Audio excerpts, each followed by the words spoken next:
Guys, hari ini saya akan menunjukkan kalian cara untuk membuat baju custom di app PixArt.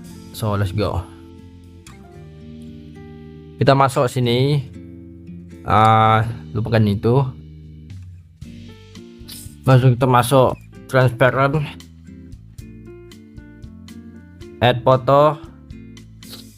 Anda perlu download ini.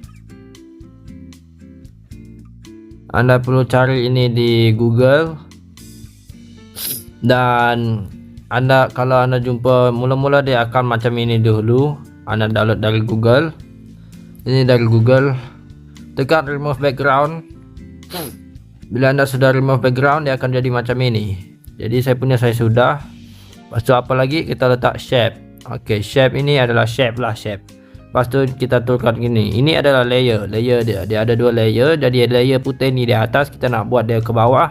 Anda boleh tekan ini, tekan move down, ataupun Anda boleh tahan dan bawa dia ke bawah.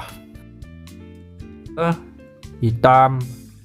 Nak buat macam mana? Ni kita boleh design dekat sini. Tekan yang nampak macam pemadam di atas ni. Lepas itu tekan invert, dan lepas tu restore.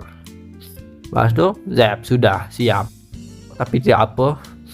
Lepas tu kita letak ambil dari stiker. Kita ambil contoh logo apa yang bagus ya, Nike. Kita boleh ambil dari sini. Oke, kita letak ini. Baju ni masih lagi bosan, jadi kita letak satu lagi warna. Tadi pemadam, invert, dan lepas tu zap.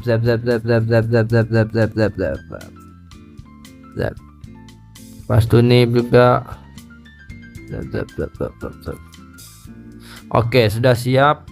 Nampak macam sudah siap kan? Lepas tu kita save. Kita save. Jikalau Anda pro, Anda boleh tekan ini ataupun cut out, di mana Anda boleh buang sendiri. Jadi akan jadi macam ini. Ataupun Anda letak merah-merah ini dan dia akan macam ni. Buang background tu. Kalau Anda pro, remove background. Oke, yang mungkin tak sempurna sebab dia tak tahu macam mana. So kita atur balik, atur, lebih kurang sama lah macam tadi. Atur. Dan lepas tu kita buang ni sendirilah. Oke. Ya, tidak senang ya guys. Buat baju tidak senang.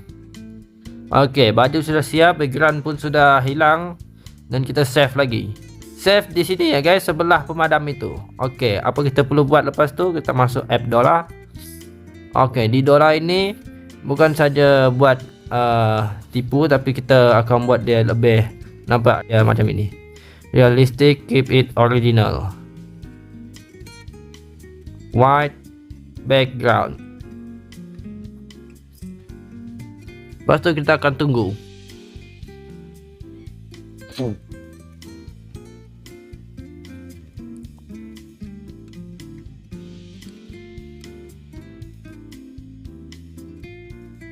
Dan baju kita sudah siap. Nampaknya line warna hitam tu dah hilang.